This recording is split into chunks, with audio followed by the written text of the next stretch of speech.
My name is Claire Morgan. I'm 38 years old, and I work as an estate planning paralegal in Columbus, Ohio.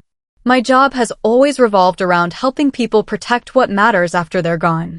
Ironically, I never imagined I would have to defend my own grandmother's final wishes from my own mother. For 22 years, my grandmother, Evelyn Brooks, tucked away exactly $40 every month into a small blue metal savings tin she kept on the top shelf of her linen closet. It wasn't for vacations or jewelry. It wasn't even for emergencies.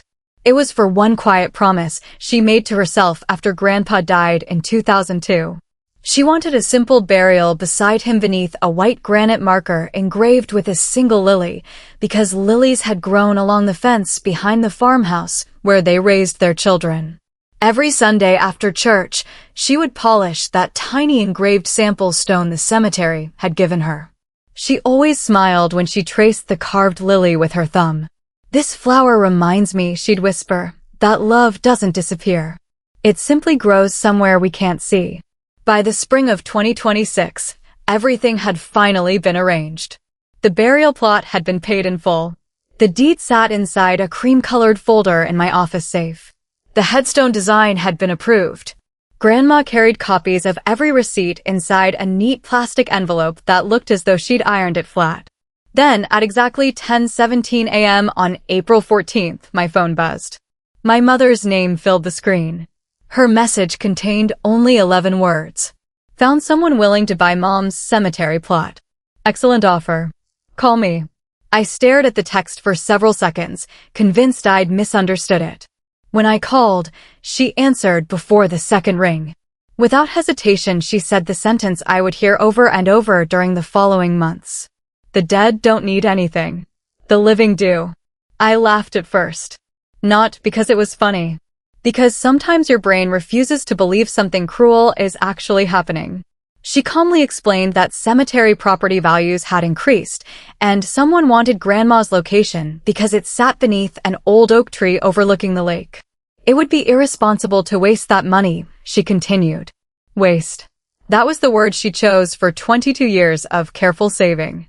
That afternoon, I drove straight to Grandma's house expecting outrage. Instead, I found her sitting on the back porch, shelling fresh peas into a chipped white bowl while an old radio quietly played songs from the 1960s. She looked up before I could speak. "You heard from your mother," she said softly. I nodded. Grandma simply brushed another handful of peas into the bowl. "I suppose she found a buyer." There were no tears. No anger. Only the tired voice of someone who had been disappointed often enough that another disappointment barely changed her breathing. That silence hurt more than shouting ever could.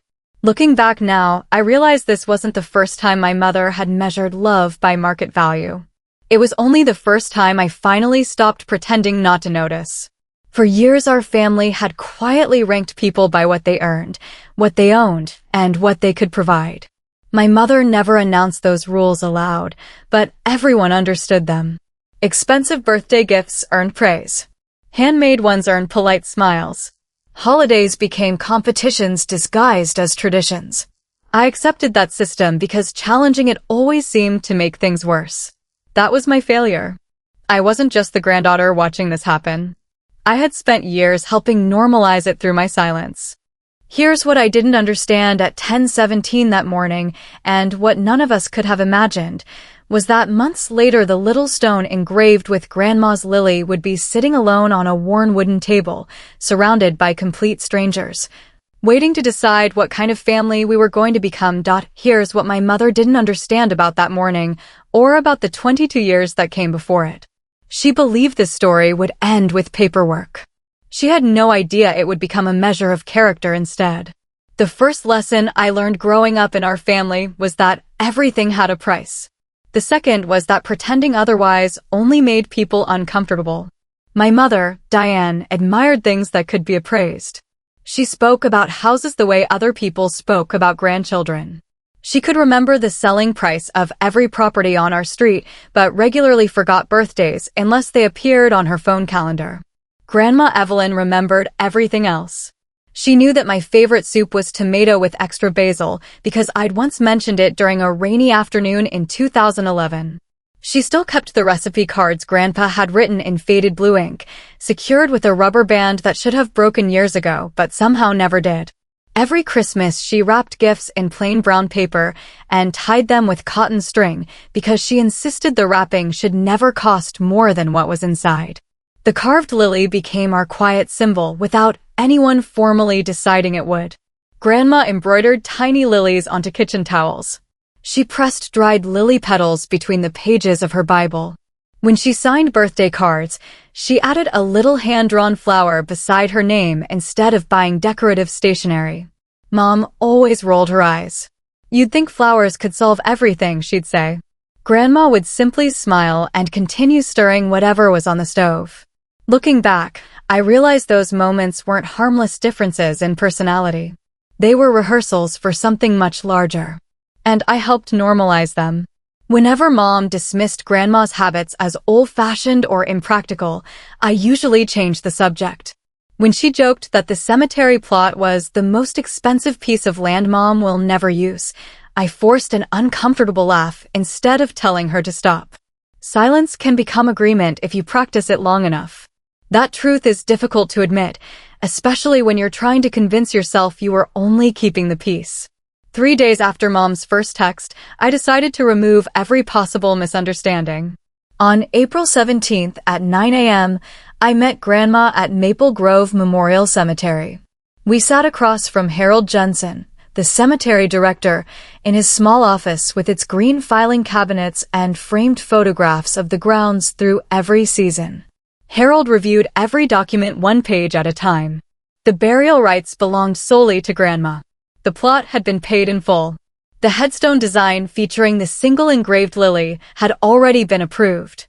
No transfer could happen without Grandma's written authorization. Grandma signed one additional confirmation form anyway, just to remove any doubt. I emailed scanned copies to myself, to Harold, and, at Grandma's request, even to my mother. At 11:46 a.m., Mom replied with only 2 words. "Received." Fine. For a moment I believed the matter was settled. Even Harold smiled as we stood to leave. "I think you've covered every angle," he said. So did I.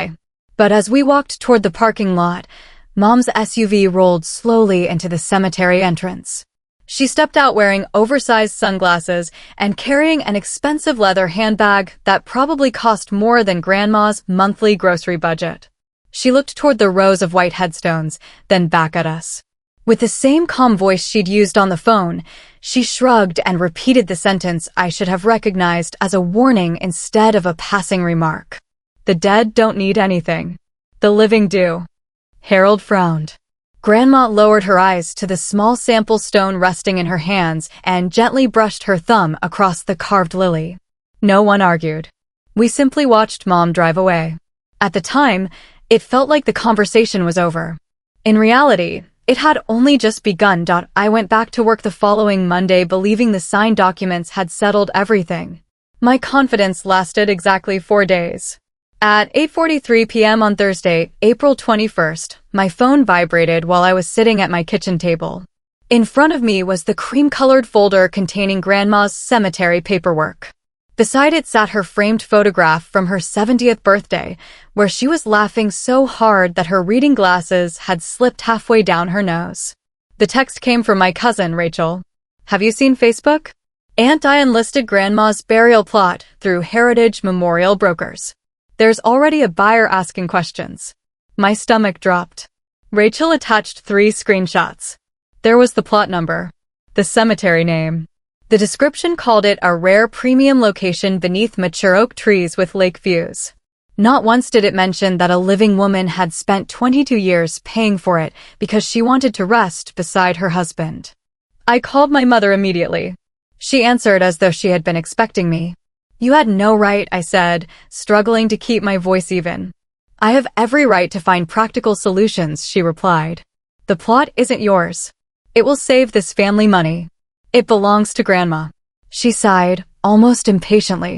"The dead don't need anything. The living do." Hearing her repeat the sentence a second time somehow hurt more than the first. It wasn't spoken in anger. It sounded rehearsed, as though she'd been telling herself those words until she believed they erased every promise Grandma had ever made to herself. I drove to Grandma's house without calling first. She was in the dining room carefully organizing old family photographs into labeled envelopes. The white sample stone with the engraved lily rested beside her teacup. I showed her the screenshots. She adjusted her glasses, read every line, and quietly handed my phone back. "I suppose she thinks she's helping," she said. That was all. No tears. No raised voice. She reached for the sample stone instead, tracing the carved lily exactly as she always had. After nearly a minute of silence, she smiled, though it looked tired. "I've lived 81 years, Claire. People tell you who they are long before you believe them." Her acceptance broke something inside me. As I watched her straighten another stack of photographs, memories I had carefully ignored began arriving one after another. Mom selling Grandpa's woodworking tools 2 days after the funeral because they were collecting dust. Convincing Grandma to cancel the annual family picnic because a country club brunch looked more impressive. Throwing away handwritten recipe cards after scanning them because paper just creates clutter.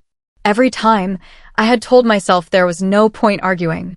Every time, I had chosen peace over protection. The truth was uncomfortable. I wasn't only watching someone else's cruelty. I had been quietly making it easier. The next morning, I started calling family members, hoping someone else would finally say this had gone too far. My Uncle Steve listened patiently before saying, "Claire, don't make it a thing. Your mom has always been like this." An hour later, Rachel's older brother, Mark, offered another excuse. "It's only property," he said. "Nobody's buried there yet." I thanked both of them and hung up feeling smaller after each conversation. By late afternoon, I wasn't sure whether I was protecting Grandma or simply refusing to accept reality. Then my phone rang again. It was Harold Jensen from Maple Grove Memorial Cemetery. "I heard what's happening," he said quietly. After a brief pause, he added the words no one in my family had been willing to say. "Your grandmother already honored that place with 22 years of sacrifice. Someone needs to honor her now."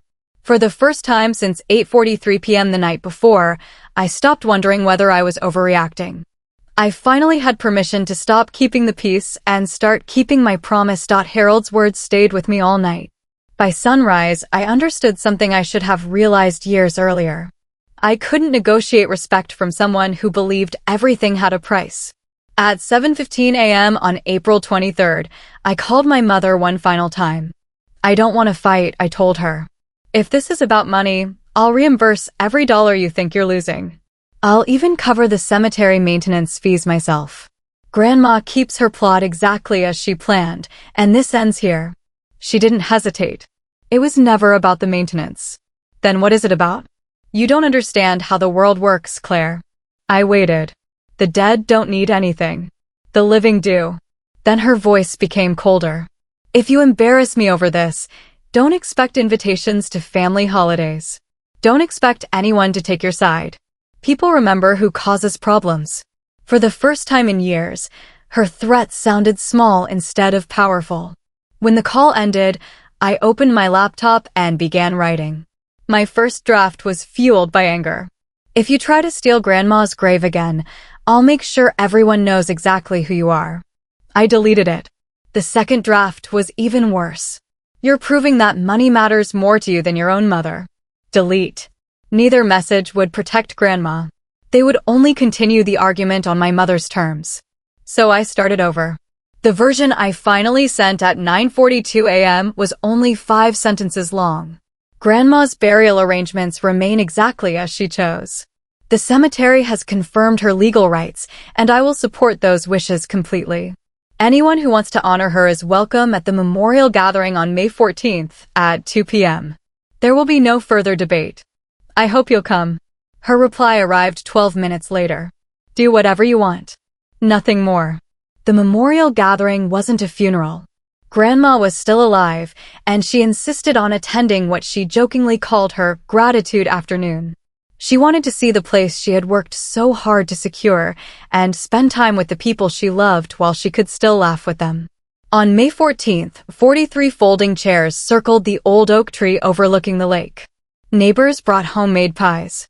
Children chased one another between the pathways until someone gently reminded them where they were. Harold placed the sample stone with the carved lily beside the permanent marker so Grandma could compare the two and smile at how faithfully the design had been preserved. Across town, I later learned from Rachel that Mom had hosted an elegant luncheon at a country club. Crystal glasses sparkled. Linen napkins matched the floral centerpieces. Only 9 people came. No one stayed very long. Back beneath the oak tree, Grandma stood with my arm beneath hers and thanked every guest personally. She handed each family a handwritten recipe card copied from Grandpa's collection, asking only that they cook one meal for someone they loved. Months later, after Grandma peacefully passed away at 82, we laid her to rest exactly where she had planned, beside Grandpa, beneath the white stone marked with the single lily she had chosen decades earlier.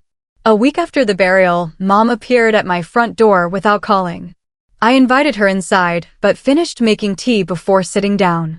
For once, she had to wait instead of directing the pace. She tried explaining the real estate market. Then she tried reminding me that families should forgive each other. Neither argument changed anything. Finally, she asked, very quietly, "Do you think your grandmother still wanted me there?" It was the first honest question I'd heard from her in years. "My condition isn't about me," I answered. "If you want to make peace, begin by honoring her choices instead of rewriting them." She nodded. That afternoon, she visited the cemetery alone. Later, Harold told me she spent nearly an hour beside the grave. He never repeated what she and Grandma's memory shared in that private moment, and I never asked. Some conversations deserve to remain exactly where they happened. A year has passed since then. Every spring, our family gathers beneath the same oak tree carrying fresh white lilies.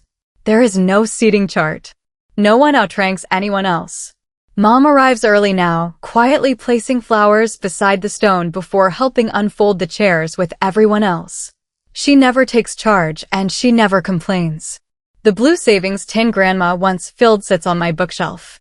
Inside it are folded notes from relatives describing memories instead of money.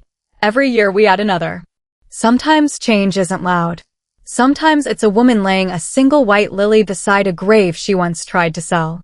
Looking back, I remember 22 years of careful saving, the text at 10:17 a.m., and the betrayal that reached me at 8:43 p.m. Those numbers no longer remind me of loss. They remind me of a promise kept. Because the dead may not need anything, but the way we honor them reveals exactly what the living are worth.